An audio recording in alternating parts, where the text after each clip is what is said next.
മുനമ്പത്തെ സംബന്ധിച്ചിടത്തോളം നമ്മൾ രാഷ്ട്രീയ നേട്ടത്തിനേക്കാൾ ഉപരി ഞാനും വേണുവും ഒക്കെ അടങ്ങുന്ന ഒരു സമൂഹം മനസ്സിലാക്കേണ്ടത്, ഞാൻ ഇവരുടെ രാഷ്ട്രീയ അങ്ങോട്ടും ഇങ്ങോട്ടുള്ള തമ്മിത്തലുകളല്ല പരിശോധിക്കുന്നത്. ഇതിനകത്തൊരു പ്രായോഗികമായിട്ടുള്ള ഇടപെടൽ വേണം. എന്താണ് ഇപ്പോൾ ഇടതുപക്ഷവും വലതുപക്ഷവും തമ്മിൽ ചക്കിയും ചങ്കരനും കളിച്ചിട്ട് കാര്യമില്ല. 12/2022 ഒരു ക്രിസ്തീയ പുരോഹിതൻ ഒരു അഭിപ്രായ പ്രകടനം നടത്തിയപ്പോൾ നിങ്ങളുടെ സ്ഥാനാർത്ഥി പാലക്കാട്ടെ അന്നത്തെ പ്രചാരണം നിർത്തിവെച്ച് മുനമ്പത്തേക്ക് പോയി. അപ്പോൾ നിങ്ങൾ ഇതിനകത്ത് രാഷ്ട്രീയം കലർത്തിയിട്ടില്ല, കണ്ടിട്ടില്ല എന്നൊന്നും പറയല്ലേ? അല്ലല്ല, ഞാനത് കൃത്യമായിട്ട് പറഞ്ഞുതരാം. ഞാൻ അങ്ങ് ഒരു 2 മിനിറ്റ് തരാൻ എനിക്ക് തരും. ഞാൻ കൃത്യമായിട്ട് പറഞ്ഞുതരാം. നോക്കൂ, ലോഹയിട്ട വർഗീയവാദി എന്ന് ഞങ്ങളല്ല ഒരു ക്രിസ്തീയ പുരോഹിതനെ വിളിച്ചത് എന്ന് അങ്ങ് ഇവിടെ എഴുതി വെക്കണം. ഞാൻ അതിൻ്റെ ചർച്ചയിലേക്ക് വരാം. 12/12/2022 ബഹുമാനായ ശ്രീ KPA മജീദ് ചോദിച്ച സബ്മിഷനും മറുപടി പറഞ്ഞ് അബ്ദുൾ റഹ്മാൻ, ഇവർ രണ്ടുപേരും പറഞ്ഞ ഒരേ വിഷയമാണ്. ഒരാൾ പറയുന്നത് ഭൂമി ഇന്നതാണ്, എന്തിന് നിങ്ങൾ ടാക്സ് അടയ്ക്കാൻ അനുവാദം കൊടുത്തു. മറ്റാൾ പറഞ്ഞല്ല, ടാക്സ് അടയ്ക്കാൻ ഞങ്ങൾ അനുവാദം കൊടുത്ത് മാക്സിമം ടാക്സ് പിടിക്കുന്നതിൻ്റെ ഭാഗമായിട്ടാണ്. പക്ഷേ അത് ഫിസിക്കൽ ഒരു പ്രവൃത്തി മാത്രമാണ്, ഞങ്ങളത് പ്രായോഗികമായിട്ട് അതല്ല എന്ന് പറഞ്ഞിട്ടില്ല. അത് രണ്ടുപേരുടെ നയം കറക്റ്റാണ്. നോക്കൂ, നിങ്ങളൊരു കാര്യം മനസ്സിലാക്കേണ്ടത്, ഇതിനകത്ത് മുസ്ലിം ലീഗിൻ്റെ അകത്ത് ET മുഹമ്മദ് ബഷീറും മുനീറും മറ്റേ ഷാജിയും തമ്മിലൊരു ഗ്രൂപ്പും കുഞ്ഞാലിക്കുട്ടിയും തങ്ങളും അടങ്ങുന്ന മറ്റൊരു ഗ്രൂപ്പും തമ്മിൽ എന്ത് ചർച്ച നടക്കുന്നു, തർക്കം നടക്കുന്നു എന്നുള്ളതല്ല ഇതിനകത്ത് വിഷയം. മുനമ്പത്ത് സാധാരണക്കാരായിട്ടുള്ള ജനവിഭാഗങ്ങളെ കൃത്യമായിട്ട് അവരുടെ സ്ഥലത്തു നിന്ന് ഇറക്കി വിടുന്നുവെന്ന്, അതാണ് പോകുന്നത്. അവിടെ ആൻ്റണിയുണ്ട്, അവിടെ നൈജു ഉണ്ട്, അവിടെ പ്രിൻസി ഉണ്ട്. ഇവരുടെ ആൻ്റണിയുടെ മകളുടെ കല്യാണം മുടങ്ങിയിരിക്കുന്നു. കാരണം ഇവരൊക്കെ ഈ വിഷയങ്ങൾ കുടിയൊഴിച്ച് കുടിയൊഴിപ്പിച്ച് വിടില്ല എന്ന് പറഞ്ഞാൽ കറക്റ്റല്ല. അത് വേണമായി നിങ്ങൾ കൃത്യമായി മനസ്സിലാക്കണം. കുടിയൊഴിപ്പിച്ച് വിടാതിരുന്നുകൊണ്ടായില്ലെന്ന്. അവർ ടാക്സ് അടച്ച് അവരുടെ കാലാകാലമായി അവർ പൈസ കൊടുത്ത് മേടിച്ച ഭൂമിയിൽ നിന്ന് അങ്ങനെ അവരുടെ ഒരു ഔദാര്യം ആവശ്യമില്ലെന്ന്.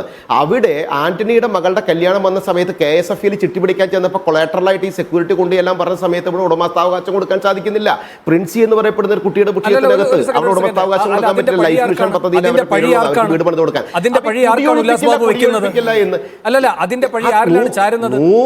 100% നോക്കൂ, 100% സർക്കാരിൻ്റെ ഭാഗത്തും ഇടതുപക്ഷവും വലതുപക്ഷത്തിന് തെറ്റായ നയം അത് വഖഫ് ഭൂമിയല്ല എന്നുള്ളത് കൃത്യമായിരിക്കെ ഇവർ രണ്ടുപേരും അതിനകത്ത് കാണിക്കുന്ന ഒരു സൂത്രാഭ്യാസം. എന്താണ് സതീശൻ പറഞ്ഞത് ഇവരൊന്നും അറിയാണ്ടല്ല വേണുവായി. നമ്മൾ അതിൻ്റെ ഉള്ളിൽ ഒരു സൂത്ര രാഷ്ട്രീയം മനസ്സിലാക്കണം. എന്താ രാഷ്ട്രീയം എന്നറിയോ? ക്രിസ്ത്യൻ സമൂഹത്തെ 100% ക്രിസ്ത്യൻ സമൂഹത്തെ തങ്ങളിലേക്ക് അടുപ്പിക്കണമെന്ന് പറയപ്പെടുന്ന രാഷ്ട്രീയ അജണ്ടയുണ്ട് VD സതീശൻ്റെ വാക്കുകളില്ലേ. നിങ്ങൾ ആ രാഷ്ട്രീയം മനസ്സിലാക്കേണ്ടത് ട്വിസ്റ്റ് ചെയ്യണം. അതിനകത്ത് അദ്ദേഹത്തിനകത്ത് കോൺഗ്രസ് എന്ന് പറയപ്പെടുന്നത് ഇനി ഭാവിയിൽ എന്താ ഉണ്ടാവാൻ പോകുന്നത്, നാളെയും മറ്റന്നാളൊക്കെ നമുക്ക് കാണാം, നമുക്ക് ചർച്ച ചെയ്യാം. ഭാവിയിൽ എന്താ പറയുന്നത്, VD സതീശൻ, അത് കോൺഗ്രസ് എന്ന് പറഞ്ഞ പാർട്ടി മുസ്ലിം ലീഗിന്റെ തൊഴുത്തിൽ കൊണ്ടുപോയിട്ട് അവരെന്താണ് പറയുന്നത് അത്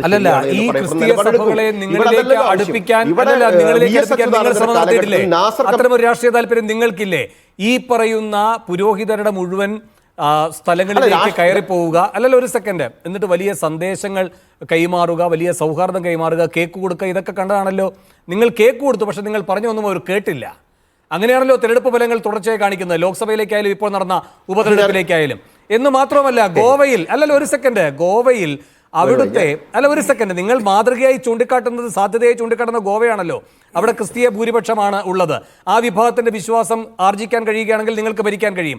ആ തന്ത്രമാണല്ലോ ഇവിടെയും നിങ്ങൾ നോക്കിക്കൊണ്ടിരിക്കുന്നത്. ഹിന്ദു പ്ലസ് ക്രിസ്ത്യൻ, ആ ഭൂരിപക്ഷത്തിലൂടെ ഈ പറയുന്ന ഭരണത്തിലേക്ക് നിങ്ങൾക്ക് വരാൻ കഴിയുമോ എന്ന സാധ്യതയാണ് നിങ്ങൾ ആരാഞ്ഞുകൊണ്ടിരിക്കുന്നത്. ഇത് എല്ലാവർക്കും അറിയുന്നതാണ്. പരമപ്രധാനം, ഇവിടെ നിന്ന് പോയ PS ശ്രീധരൻപിള്ള ഗോവയിൽ അവിടുത്തെ പ്രധാനപ്പെട്ട ക്രിസ്തീയ മതപുരോഹിതന്മാരോട് പറഞ്ഞത് എന്താണ്? ഇത്രാമത്തെ വർഷം നിങ്ങൾക്ക് ഇത്രയായിരുന്നു ജനസംഖ്യ, ഇത്രാമത്തെ വർഷമായപ്പോൾ അത് കുറഞ്ഞു, അത് ആവൽക്കരമാണ്. മറ്റൊരു കൂട്ടരുടെ ജനസംഖ്യ ഇത്രാമത്തെ വർഷം മുതൽ ഇത്രാമത്തെ വർഷം വരെ ഇത്രയധികം അധികരിച്ചു. ഡെമോഗ്രാഫി മാറും, അതുകൊണ്ട് സൂക്ഷിക്കണം. അവിടെയൊന്നും രാഷ്ട്രീയമില്ലേ? എൻ്റെ പൊന്നിയേട്ടാ, നിങ്ങൾ ഈ മുനമ്പത്തെ ഈ സാധാരണക്കാരായിട്ടുള്ള ജനങ്ങളുടെ വീട് കടന്നു പോകുന്ന, അവർക്ക് കയറി കിടക്കാനുള്ള സ്ഥലം പോകുന്ന സ്ഥലത്തേക്ക് ഇതിനകത്ത് വലിയ വർഗീയ രാഷ്ട്രീയമൊന്നും കൊണ്ടുവന്ന് നമ്മളതിനകത്ത് ഇഞ്ചക്ട് ചെയ്യേണ്ട കാര്യമില്ല. ഇതിൽ വളരെ കൃത്യമാണ് BJPയുടെ നിലപാടെന്താ. ഞങ്ങൾ മുനമ്പം ആളുകളുടെ കൂടെ ഉണ്ടെന്നേ. കാരണം എന്താണെന്നറിയോ, അവിടെ കുടിയിറക്കപ്പെടുന്നത് 100% തെറ്റാണെന്ന്. സർക്കാർ അവിടെ കാണിക്കുന്ന മൗനം, മുസ്ലിം ലീഗ് എടുക്കുന്ന തീരുമാനം, UDF എന്ന് പറയപ്പെടുന്നതിൻ്റെ നേതാവായിട്ടുള്ള പ്രതിപക്ഷ നേതാവ് എടുക്കുന്ന ശൈലി, ഇത് മൂന്നും കൃത്യമായിട്ട് അവിടെ നിന്ന് കുടിയൊഴിപ്പിക്കണം എന്ന അജണ്ടയോടുകൂടിയുള്ള ശൈലി തന്നെയാണ്. അവിടുത്തെ റെജു ലൂക്കോസ്, ബഹുമാനായ ശ്രീകുമാർ എട്നോ, ഇവരൊന്നും അത് പറയുന്നതിൽ അവർക്കിപ്പോഴും വഖഫ് ഭൂമിയല്ല എന്ന് പറയാൻ ഇവർക്ക് ധൈര്യമില്ല. അവിടെ വഖഫ് ഭൂമിയല്ല, അവർ കാശ് കൊടുത്ത് മേടിച്ച ഭൂമിയാണ്, അവർക്ക് അവിടെ ജീവിക്കാനുള്ള അവകാശമുണ്ട്. അതൊരു സർക്കാരിനും ചോദ്യം ചെയ്യാൻ പറ്റില്ല, ഒരു മുസ്ലിം ലീഗിനും ചോദ്യം ചെയ്യാൻ പറ്റില്ല, ഒരു കോൺഗ്രസിനും ചോദ്യം ചെയ്യാൻ പറ്റില്ല. അവന് കയറിക്കിടക്കാനുള്ള അവകാശത്തെ ചോദ്യം ചെയ്യാൻ ആർക്കും സാധിക്കില്ല. കോടതിയുടെ ഒരു ബലം എന്ന് പറയുന്നത് വഖഫ് ഭൂമി എന്ന ലീഗായാലും മുസ്ലിം സമുദായമായാലും പറഞ്ഞാൽ പിന്നെ അവർ ആ കാര്യത്തിൽ വിട്ടുവീഴ്ച ചെയ്യാത്ത നിർബന്ധ ബുദ്ധിക്കാരാണ്. ഇതാണല്ലോ അങ്ങയുടെ വാദത്തിന്റെ പിൻബലം. ഇന്ന് ഈ ജിഫ്രി മുത്തുക്കോയ തങ്ങളുമായി സമസ്തയുമായി ബന്ധപ്പെട്ട കാര്യങ്ങൾ ചർച്ച ചെയ്തതിനു ശേഷം മാധ്യമപ്രവർത്തകരെ ഇരു നേതാക്കളും കണ്ടപ്പോൾ തങ്ങൾ പറഞ്ഞൊരു കാര്യമുണ്ട്. ഉല്ലാസ് ബാബു അത് കേട്ടിട്ടുണ്ടാകുമെന്നാണ് ഞാൻ കരുതുന്നത്. തങ്ങൾ പറഞ്ഞൊരു കാര്യമുണ്ട്, ബാബറി മസ്ജിദ് നിന്ന സ്ഥലം വഖഫ് ഭൂമിയാണ്. ആ കാര്യത്തിൽ ആരും തർക്കമുന്നയിച്ചിട്ടില്ല. ഈ പറയുന്ന മുസ്ലിം പേഴ്സണൽ ലോ ബോർഡിൻ്റെ നിലപാടും അങ്ങനെ തന്നെയായിരുന്നു. പക്ഷേ അതൊരു വ്യവഹാരത്തിലേക്ക് പോയപ്പോൾ പേഴ്സണൽ ലോ ബോർഡ് അടക്കം ആ വിഷയത്തിലെടുത്തൊരു തീരുമാനമുണ്ട്, ഒരു നിലപാടുണ്ട്. ഇത് വഖഫാണ്, പക്ഷേ അത് മുസ്ലിം നിയമത്തിൻ്റെ പരിധിയിൽ വരുന്നതാകാം. രാജ്യത്തിനൊരു നിയമമുണ്ട്. സുപ്രീം കോടതി അതിൻ്റെ നിയമവശങ്ങൾ പരിശോധിക്കുകയാണ്. ആ തീർപ്പ് അംഗീകരിക്കും എന്ന്. അപ്പോൾ അവരെ സംബന്ധിച്ച് ഏറ്റവും വൈകാരികമായ അവരുടെ വിശ്വാസവുമായി നാഭീനാള ബന്ധമുള്ള ഒരു വിഷയത്തിൽ രാജ്യത്തെ നിയമവാഴ്ചയാണ് അന്തിമമായി തീർപ്പ് കൽപ്പിക്കേണ്ടത് എന്ന മതേതരവും നിയമത്തെ ബഹുമാനിക്കുന്നതുമായ നിലപാടെടുത്ത ഒരു സമുദായമാണോ ഈ 4-5 പേർ, അല്ലെങ്കിൽ നിങ്ങൾ ഈ പറയുന്ന 600 എന്ന് പറയുന്ന വലിയ സംഖ്യ തന്നെ കുടിയൊഴിപ്പിക്കപ്പെടട്ടെ എന്ന് വളരെ മനുഷ്യത്വ വിരുദ്ധമായ നിലപാടെടുക്കും എന്ന് പറയുന്നത്? 100% ശ്രീ വേണു, നിങ്ങളൊരു കാര്യം മനസ്സിലാക്കേണ്ടത്, നമ്മൾ ഇതിനകത്ത് രാഷ്ട്രീയവും പറയാം, ഒപ്പം തന്നെ പ്രായോഗികമായ കാര്യം പറയണം. നമ്മൾ നേരത്തെ പറഞ്ഞു, ഇവിടെ ഞാൻ ഇന്ന് അങ്ങ് പറഞ്ഞ പത്രസമ്മേളനം ഞാനും കേട്ടതാണ്. ഞാൻ കൃത്യമായ പത്രസമ്മേളനം കേട്ടത്. ഇതിനകത്ത് വൈകാരികമായിട്ടുള്ള കുറച്ച് സ്റ്റേറ്റ്മെന്റുകളുടെ എല്ലാ ആവശ്യവും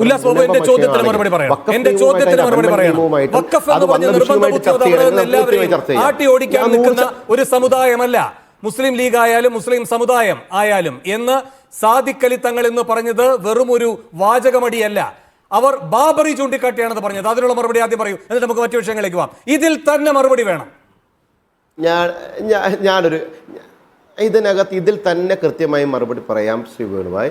ഈ മുനമ്പം എന്ന് പറയപ്പെടുന്ന സ്ഥലത്ത് നിന്ന് വഖഫാണ് എന്നിവർ പറയുന്നതിൽ തന്നെ വ്യക്തമാണ്, അവിടെ ഇവരുടെ ഔദാര്യമല്ല അവിടുത്തെ ആളുകൾക്ക് വേണ്ടത്, അത് വഖഫല്ല എന്നുള്ളത് 100% കറക്റ്റാണ്. അതെന്താണ് ഇവർ അംഗീകരിക്കാത്തത്? അവിടെയാണ് നിങ്ങൾ പറയുന്നതിന്റെ നേരെ തിരിച്ച് നിങ്ങൾ ഉൾട്ട ചിന്തിക്കേണ്ടത്. ഇവർ വഖഫാണ് എന്ന് പറയുന്നത്